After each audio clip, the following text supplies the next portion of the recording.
NCR ZPP high school Chittedu Savitribai Phule జన్మదినాన్ని పురస్కరించుకొని మహిళా ఉపాధ్యాయులందరికీ కూడా ఉపాధ్యాయ దినోత్సవ శుభాకాంక్షలు.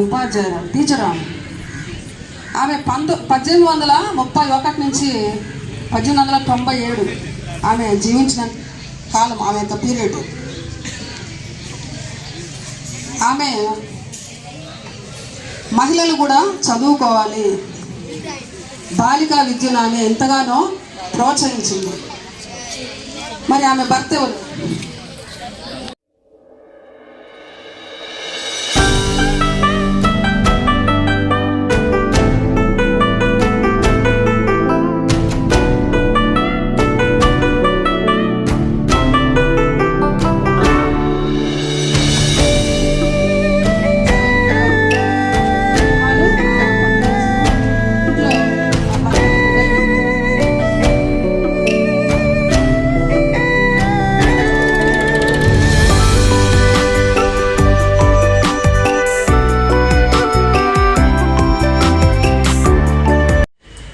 ఇంటికి వెళ్ళినప్పుడు తల్లిదండ్రులు ఇద్దరు చదువుకున్న వాళ్ళైతే వాళ్ళని కూడా కూర్చోబెట్టి స్కూల్లో ఏం చదివారు ఎట్లా అని పట్టించుకుంటారు. కానీ మన జడ్పీ పాఠశాలలో ఉన్నటువంటి తల్లిదండ్రులు చాలా నిరక్షరాస్యులు కదా. తల్లిలు కూడా సరిగ్గా చదువుకోలేనటువంటి స్థితి. నేనేమంటారు, నీకేం తెలియదులేమో అంటారు. వింటారా మీ అమ్మ మాట? తల్లి మాట వింటారా? ఆడపిల్లలు నా గురుతుల్యులైనటువంటి ఇతర ఉపాధ్యాయులకు నా హృదయపూర్వక నమస్కారాలు. నాకెంతో ఇష్టమైనటువంటి మీ అందరికీ నా ఆశీస్సులు. మనం ఈరోజు ఎందుకు కలుసుకున్నాం అనేది ఇప్పటి వరకు అందరు చెప్పే ఉంటారు, తెలుసా? ఎందుకు?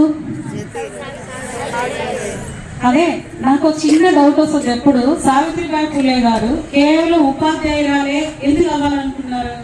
డాక్టరు, ఇంజనీరు, లాయర్ ఇంకా చాలా ఉన్నాయి కదా, అవి అవ్వచ్చు కదా. పిల్లలకి విద్య నేర్పించకపోతే ఏమవుతుంది? Very good. మనకంటూ గుర్తింపు ఉండదు. ఇంకా ఈ కార్యక్రమం మనమే మాట్లాడుతున్నాం. ఇంకా సమాజమైనా బాగుపడాలంటే, సమాజం అంటే దేశం, మీ అందరికీ తెలుసు, మనం ప్రతిరోజు చెప్పుకుంటూ ఉంటాము.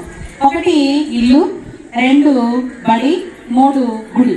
ఈ 3 ఎక్కడైతే సమన్వయంతో అక్కడ ఉండేటువంటి యూత్ ని అంటే మిమ్మల్ని ముందుకు తీసుకెళ్ళగలుగుతుందో అక్కడ సరైనటువంటి సమాజం స్థాపించబడుతుంది అనేది నా మాటలు కాదు, అంబేద్కర్ గారి మాటలు. మరి వీటన్నింటికి ముఖ్య భూమిక పోషించేటువంటిది ఏంటి అంటే, నా హృదయం చాలా ద్రవించింది. ఎందుకు ఇలాంటి దారుణమైనటువంటి పరిస్థితుల్లో నా దేశం ఉంది అని. ఇంటికి ఆమె ఏం చదువుకునింది అనుకుంటున్నారు? ఏం చదువుకొని ఉంటుంది? అట్లీస్ట్ ఎంబీబీఎస్ చేసిందా? ఏం చేసి ఉంటుంది? ఇలాగే చిన్నగా ఆడుకునే వయసులో ఆమెకు ఆ రోజుల్లో బాల్య వివాహాలు ఉండేవి కాబట్టి పెళ్లి చేసేసారు. పెళ్లి చేసి అత్తారింటికి వెళ్తుంటే ఆమె సరదాగా వెళ్ళిపోతుంది. ఎందుకంటే నాకు ఇంటి పని వంట పని ఉండదు, అక్కడ చాలా చక్కగా ఆడుకునేదానికి ఇంకొక వ్యక్తి దొరుకుతాడు, చక్కగా ఆడుకోవచ్చు, అచ్చగాయలు, గిల్లి కచ్చాలు, ఇలా చాలా అనుకొని వెళ్ళింది. అక్కడ వెళ్ళాక తెలిసింది, అమ్మో నేను ఇక్కడ బందీలా ఉన్నాను అని. కానీ ప్రతి మగవాడి విజయం మనకు ఒక స్త్రీ ఉందంటారు కదా నాన్న. కానీ నిజానికి ప్రతి స్త్రీ విజయం వెనకాల ఖచ్చితంగా త్యాగపూరితమైన ఒక పురుషుని యొక్క త్యాగం ఖచ్చితంగా ఉంటుంది.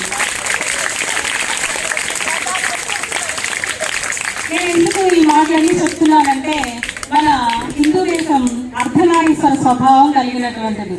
శివుడు తన భార్య అయినటువంటి పార్వతికి తన దేహంలో సగం దేహాన్ని ఇచ్చేశాడు. అంటే విజయం ఏదైనప్పటికీ అది స్త్రీ పురుషులిద్దరికీ సమానంగానే దక్కుతుంది అని చెప్పుకోవాలి.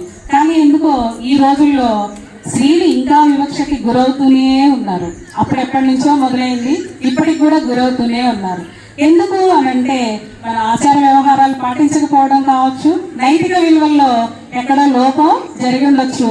ముఖ్యంగా విదేశీ సాంప్రదాయాల్ని మన దేశానికి మనం ఇంపోర్ట్ చేసుకున్నాము. ఇవన్నీ కూడా రీజన్స్ అయి ఉండొచ్చేమో. కానీ నేటి సమాజంలో మహిళలు చాలా రకాలైనటువంటి అసమానతలకు గురవుతున్నారు. మన కోసం తన ప్రాణాన్ని సైతం పణంగా పెట్టినటువంటి సావిత్రిబాయి పూలే గారిని ఆదర్శంగా తీసుకుని మనందరినీ కూడా చక్కగా చదువుకోవాలి. ఎందుకు చదువుకోవాలి? చదువుకోకుండా ఇంకా చాలా ఉద్యోగాలు వస్తాయి, చాలా పనులు చేయొచ్చు, వ్యాపారాలు చేయొచ్చు, డబ్బు సంపాదించవచ్చు. ఎందుకు చదువుకోమంటున్నాము? ఏమవుతుంది చదువు వల్ల? జ్ఞానం పెరుగుతుంది. Very good. జ్ఞానం అంటే తెలివి అంటే జ్ఞానం. ఏమి చేయాలో కాదు, ఏమి చేయకూడదో చెప్పేటువంటిదే నిజమైనటువంటి జ్ఞానం.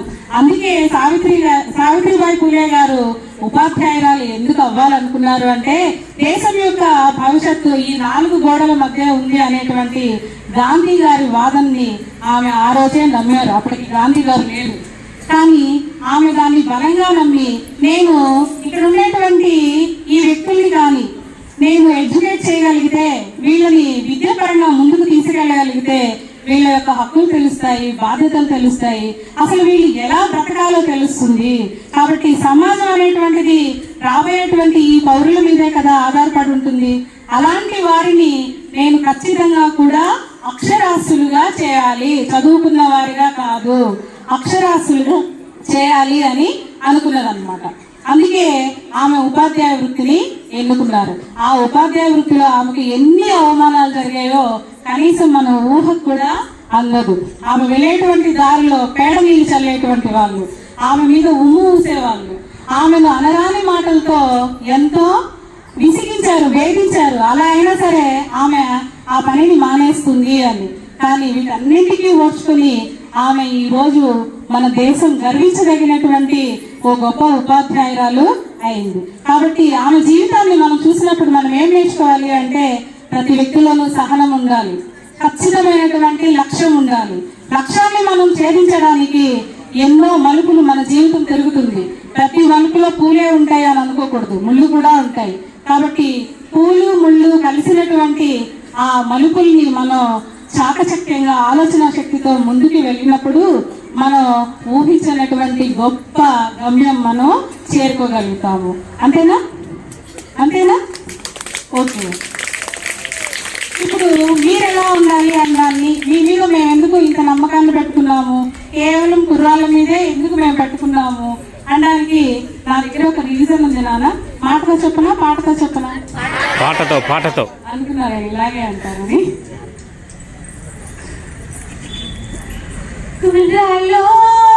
కుర్రాళ్ళు భవిష్యత్తే ఉన్నోళ్ళు, కుర్రాళ్ళు దేశాన్ని మార్చేసే పాటగాళ్ళు అందమైన వేటగాళ్ళు, హద్దులే లేని వాళ్ళు, ఆవేశం ఉన్న వాళ్ళు, తారారీ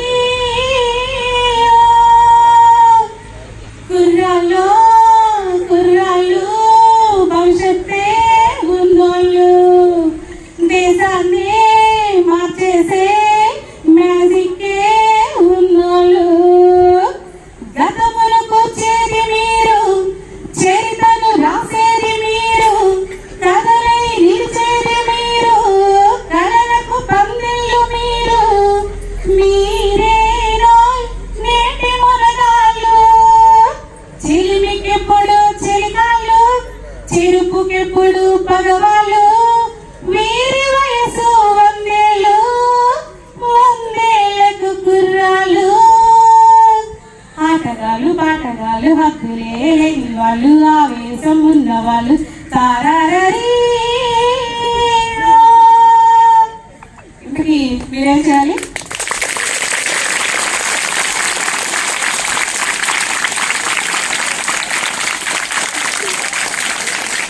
నాకు తెలుసు సమయం చాలా ఎక్కువ తీసుకున్నాను, కాకపోతే మా 6th క్లాస్ వాళ్ళు ఎప్పుడు అడుగుతుంటారు, మీరు ఎప్పుడు స్టేజ్ ఎక్కడ మేడం మీరేం మాట్లాడరని. వాళ్ళ కోసం ప్రత్యేకించి మాట్లాడాలనుకున్నాను. కానీ నేను మాటలతో అయితే చాలా ఎక్కువ చెప్పాలేమో, ఇది జస్ట్ పాటలు అయితే కొంతే కాబట్టి మీకు అర్థమయ్యేటట్టు చెప్తాను.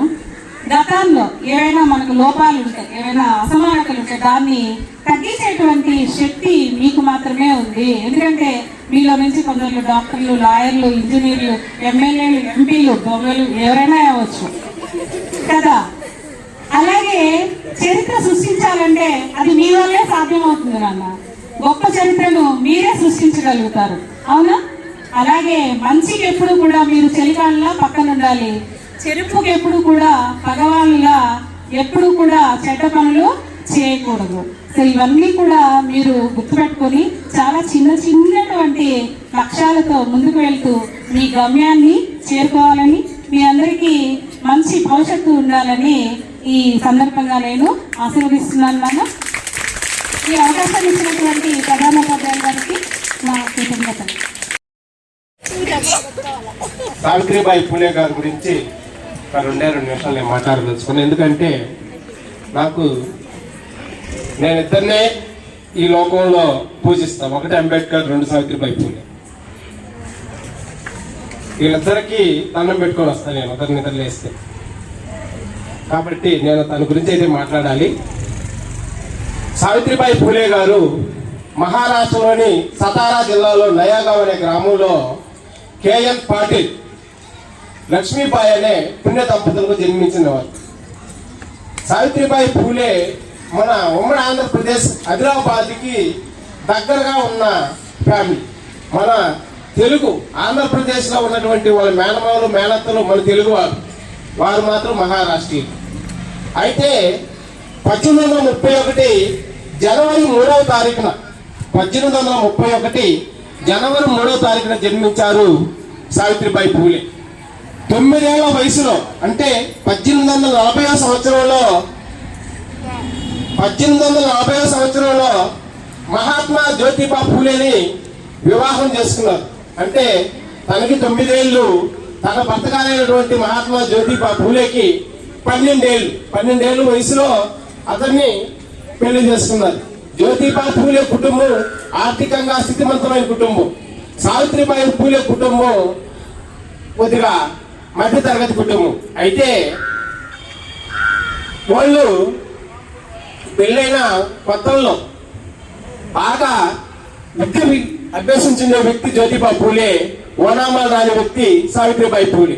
ఆ రోజు పొలాల్లోకి వెళ్ళి, పూణేలో పొలాలుంటే ఆ పొలాల్లో తను చేస్తా తన భార్య అయినటువంటి సావిత్రిబాయి పూలేని చెట్టు కింద కూర్చొని పెట్టి పని చేసుకొని వచ్చి మధ్యాహ్నం అన్నం తినే టైంలో తన భార్యకు ఓనామాలు నేర్పించాడు చెట్టు కింద కూర్చొని పెట్టి. భర్త అయినటువంటి మహాత్మా జ్యోతిబా పూలే తన భార్య అయిన సావిత్రిబాయి పూలేకి చెట్టు కింద ఓనామాలు నేర్పించి, అలా ప్రాథమిక విద్యను పూర్తి చేయించి, అలా అహ్మద్ నగర్లో ఐఏఎస్ కాలేజీలో మామూలుగా ఇంటర్మీడియట్ దాకా చదివించి, తర్వాత టీచర్ ట్రైనింగ్ పట్టా పొందిన మొట్టమొదటి మహిళ సావిత్రిబాయి పూలే గారు. అలా చదివిన తర్వాత చదివేటప్పుడు ఆ రోజుల్లో భారతదేశంలో అనగాని వర్గాలు, అస్పృశ్యత, అంటరానితనం, బాల్య వివాహాలు, వితంతు వివాహాలు, అలాంటివి సాంఘిక దురాచారాలు అధికంగా ఉన్న భారతదేశం. అలాంటి భారతదేశంలో సావిత్రిబాయి పూలే గారు ఆలోచించింది, ఏంది ప్రజలు ఇన్ని రకాలుగా ఉన్నారు అని ఆలోచించి చేసింది. ఆమె ఒక కవి, రచయిత, ఓన్లీ మహిళా ఉపాధ్యాయునే కాదు, ఒక కవి, రచయిత కూడా. ఈరోజు మనం తెలుగు మేడం చూసాం, మేడం తెలుగు పండితులే అనుకున్నాము, సింగర్ కూడా. అట్లా అనేక నైపుణ్యాలు ఉన్న మహనీయురాలు సావిత్రిబాయి పూలే గారు. అయితే 1848 జనవరి 1వ తారీఖున బాలికల విద్య కోసం ఒక పాఠశాల స్థాపిస్తే 6 మంది జాయిన్ అయ్యారు. 1851 లోపల 3 పాఠశాలలు స్థాపిస్తే 151 మంది విద్యార్థులు బాలికల కోసం. అయితే దానికి చదువు చెప్పడానికి వెళ్ళింది సావిత్రి జ్యోతిబాయి పూలే వాళ్ళకి. ఓన్లీ బాలికల కోసం, అంటరాని వారి కోసం, అస్పృశ్యుల కోసం, నిరుపేదల బాలికలు బాలుల కోసం పాఠశాలలు స్థాపించి మొత్తం మీద 52 పాఠశాలలు స్థాపించిన పుణ్య దంపతులు మహాత్మా జ్యోతిబా పూలే, సావిత్రిబాయి పూలే. అయితే తను పాఠాలు చెప్పడానికి వెళ్ళేటప్పుడు ఒక పాత శారీని కవర్లో పెట్టి సంఖలో పెట్టుకొని ఒక జత బట్టలతో వెళ్ళే దారిలో అగ్రవర్ణాల వారు బాలికలకి విద్య అవసరం లేదు, బాలికలు ఎక్కడ ఉండాలి, వంటకే పరిమితం అవ్వాలి, ఇంటికే పరిమితం అవ్వాలి, పాఠం చదవడానికే పరిమితం అవ్వాలి అనే రోజుల్లో ఈ పాఠాలు చెప్పడానికి వెళ్తుంటే పక్కనున్న మురికాలంలో నీళ్లు పోయడం, రాళ్ళు విసిరియడం, పేడేయడం జరిగింది. అయినా కట్టుకొని వెళ్ళేది. ఒకరోజు అక్క వెళ్తా ఉంటే ఒక రౌడీలోకి ఇది వచ్చింది. నువ్వు ఎట్లా పోతావు, నేను చంపేస్తావు అట్టయినానంటే ఈడ్చి చెమ్మేది కొట్టింది ఒకడిని. కొట్టి నా జోలికి వస్తే కబర్దానని చెప్పి వార్నింగ్ ఇచ్చి అక్కడి నుంచి వెళ్ళి పాఠశాలలో బాలికలకి పాఠాలు నేర్పించింది. అలా ఎన్నో క్రమపూర పట్టణంలో ఉన్న ఆధిపత్య కులాల వారు చేశారు. మీ కోడలు మీ కొడుకు బాలికలకి విద్య నేర్పడానికి వెళ్తున్నారు, మీరు ఆపుతారా లేదని అడిగితే వాళ్ళ జ్యోతిరావు పూలే నాన్న లాస్ట్కి అడగడం జరిగింది, మీరు వెళ్ళొద్దు నాకు బాగా ఒత్తిడి ఉందంటే వాళ్ళు వినిపించుకోలేదు. అప్పుడు ఇంటర్ని తరివేశాడు వాళ్ళ నాన్న జ్యోతిరావు పూలేని సావిత్రిబాయి పూలేని తరివేస్తే ఫాతిమా షేక్ అలా ఇద్దరు ముస్లిం మహిళలు వాళ్ళకి ఆశ్రయం కల్పించారు. అలాంటి అయినా ఇంట్లో నుంచి తరివేసినా కానీ ఆశ్రయం కల్పించిన ఆశ్రయంలో పొంది అనేక మంది 52 పాఠశాలల్లో విద్యార్థులకి విద్యను అందించిన మహనీయ కుటుంబం సావిత్రిబాయి పూలే కుటుంబం. ఈరోజు పుణె పట్టణంలో నడి రోడ్లో నేను వెళ్ళా వాళ్ళ ఇంటికి 3 హట్స్ ఉంటాయి. 3 హట్స్ ఉంటే ఒక బావి ఒక కార్నర్లో ఉంటుంది. పుణె పట్టణంలో ఒకసారి సమ్మర్ సీజన్లో తాగడానికి నీళ్ళు లేకపోతే ఇంటికి ఒక బిందె తాగునీళ్ళు ఇచ్చింది ఆ మహాత్మా జ్యోతిరావు పూలే సావిత్రిబాయి పూలే గారు. అంత గొప్ప వ్యక్తులు. తర్వాత వితంతువులకి వివాహం లేదు అనుకున్న రోజుల్లో ఆ చుట్టూ ప్రహరీకి అరుగులు కట్టి అరుగుల మీద వివాహాలు చేశాడు. తాళుబొట్లు, వాళ్ళకి కావాల్సిన బట్టలు అన్ని బాల్య వివాహాలు రద్దు చేశారు. ఇంత చిన్న వయసులో ఆడపిల్లలు మగపిల్లలు జీవితాలు నాశనం చేస్తున్నారు, వాళ్ళ ఆరోగ్యాలు క్షీణిస్తున్నాయని బాల్య వివాహాలు రద్దు చేశారు. అన్ని సాంఘిక దురాచారాలని ఆపిన మహనీయురాలు సావిత్రిబాయి పూలే గారు. సావిత్రిబాయి పూలే గారు వాళ్ళ 1874లో యశ్వంతరావు అనే ఒక అబ్బాయిని పిల్లలు లేకపోతే దత్తత తీసుకున్నారు. ఆ అబ్బాయిని డాక్టర్ని చేయించారు. అడుగుకి వెళ్ళాయి, ఎందుకంటే అడుగుల్లో ఉంటే దూరంగా ఉంటే మనకు జబ్బులు రావు అనే వెళ్ళిపోయారు.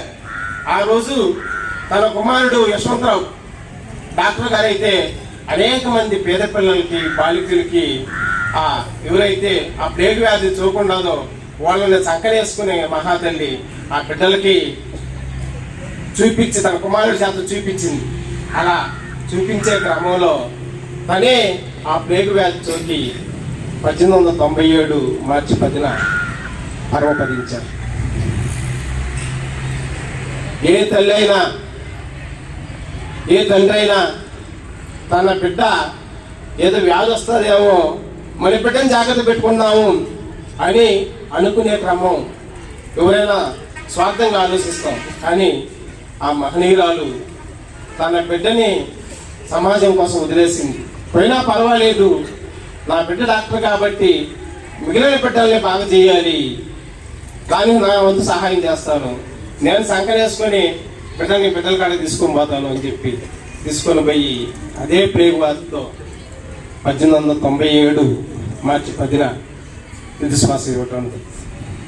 అంతకుముందు 6 నెలల ముందే జ్యోతిబా పూలే గారు చనిపోవడం జరిగింది. అలా జ్యోతిబా పూలే ఈ సాంఘిక దురాచారాలన్నింటినీ పారదరాలనే ఉద్దేశంతో సత్యశోధక సమాజాన్ని ఏర్పాటు చేయడం జరిగింది. అనేక మంది మేధావులు ఉండేవారు. అయినా 1930 మహాత్మా గాంధీ భారత జాతీయ కాంగ్రెస్ ఏర్పాటులో ఉండేటప్పుడు దాన్ని ఆకర్షితులై ఈ సత్య సమాజం నుంచి అందరూ బయటకు వచ్చేసి భారత జాతీయ కాంగ్రెస్ రావడం జరిగింది. చివరికి సత్యశోధక సమాజ్ కూడా మూసివేయడం జరిగింది. అలాంటి త్యాగనిరతులు, అలాంటి గుర్తుంచుకునే వాళ్ళు మనం ఎప్పటికీ మర్చిపోయిన వాళ్ళు. ఎందుకంటే ఈరోజు మహిళలు ఇలా స్థితిలో ఉన్నారంటే ఆ రోజు వేసిన బీజం మహనీయురాలు సావిత్రిబాయి పూలే గారు. ఆ రోజు ఆ మహాతల్లి కానీ ఆ బీజాన్ని కానీ నాటకుండా ఉంటే, ఆ బాలికలకి విద్యగాని అందించకుండా ఉంటే, అంటరానితనాన్ని రూపుమాపకుండా ఉంటే, బాల్య వివాహాలను రద్దు చేయకుండా ఉంటే, ఇదంతా వాళ్ళకి పునర్వివాహాలు చేయకుండా కానీ ఉంటే ఈరోజు మనం ఈ స్థితిలో ఉండేవాళ్ళం కాదు. మూతికి ముంత నడుముకి తాటాకు తగిలించుకొని తిరిగే అప్పుడు ఆంగ్లేయుల కాలంలో అలా ఉండేవాళ్ళం. కానీ ఇలాంటి మహనీయులు భారతదేశంలో పుట్టడం, ఇలాంటి మహనీయులు మనకు ఈరోజు ఇంత వ్యక్తిత్వ స్వేచ్ఛని మన ఈ విధంగా ఉన్నామంటే ఇలాంటి మహనీయుని స్మరించుకోవాల్సిన రోజు కాబట్టి స్మరించుకునే దానికి అవకాశం ఇచ్చిన గౌరవనీయులు పాఠశాల ప్రధానోపాధ్యాయులకి, అలాగే ఈనాటి ఈ సావిత్రిబాయి పూలే అయినటువంటి మన మహిళా మనులకి శిరస్సు నుంచి నమస్సమాంజలి తెలియజేస్తూ సెలవు తీసుకుంటున్నాను. Thank you.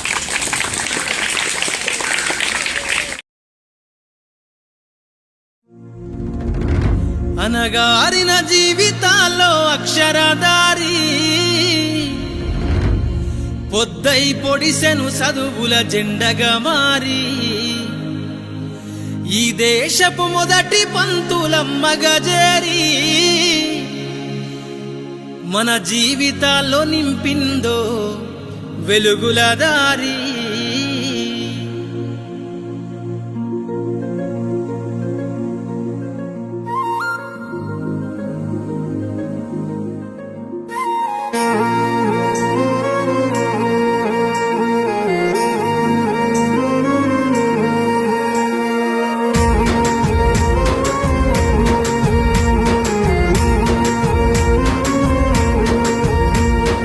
అనగారిన జీవితాల్లో అక్షరదారి పొద్దై పొడిసెను చదువుల జెండగా మారి ఈ దేశపు మొదటి పంతులమ్మగా చేరి మన జీవితాల్లో నింపిందో వెలుగుల దారి.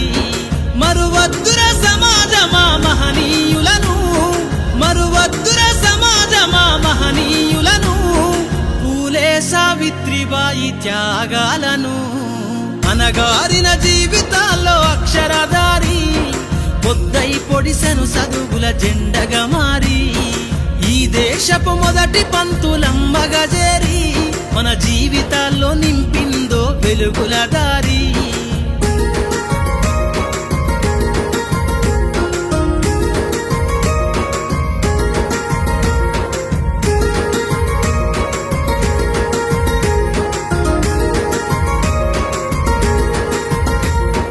అజ్ఞానం గమ్ముకున్న ఆ రోజులను, ఆ చీకటిని చేసిన మేధస్సును, అజ్ఞానం గమ్ముకున్న ఆ రోజులను, ఆ చీకటిని చేసిన మేధస్సును, బలపం పట్టించిన బాధ్యతలను, ఆ సంఖ్యలను దంపిన జ్ఞాపకాలను, బలపం పట్టించిన బాధ్యతలను, ఆ సంఖ్యలను దంపిన జ్ఞాపకాలను.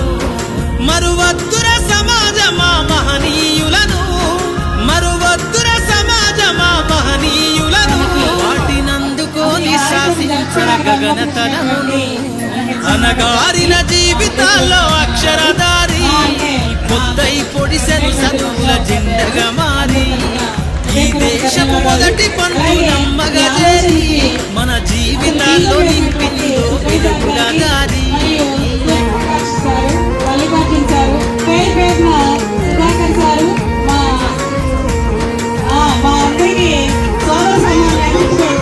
సునీల్ సార్ అందరికీ పేరు పేరున హృదయపూర్వక కృతజ్ఞతలు సార్. నీ భవిష్యత్తు పుస్తకాలను మన మస్తకంల బంధించరా అక్షరాలను. నీ భవిష్యత్తు దేశ పుస్తకాలను మన మస్తకంల బంధించరా అక్షరాలను. క్షిప్తమై దాటిన కోడింగు భాషను నువ్వు నిర్వాదిర విశ్వపు విజ్ఞాన రాధను. క్షిప్తమై దాటిన కోడింగు భాషను నువ్వు నిర్వాదిర విశ్వపు విజ్ఞాన రాధను. సదవాలిన పేదల కన్నీటి దారను, సదవాలిన పేదల కన్నీటి దారను, వెతకాలిర జగజ్జేతాన్వేషణను. అనగారిన జీవితాల్లో అక్షరదారి ఇలాంటి గొప్ప సందేశాన్ని మాకు ఇచ్చినటువంటి మీ అందరికీ చాలా ధన్యవాదాలు. అమ్మా దేశపు మొదటి పంతులమ్మగా చేరి మన జీవితాల్లో నింపిందో వెలుగుల దారి. మీ అందరి సహకారమే కారణం. కాబట్టి మీ అందరికీ మా థ్యాంక్స్ బజారు ఇంప్లిమెంటెడ్ క్లాస్.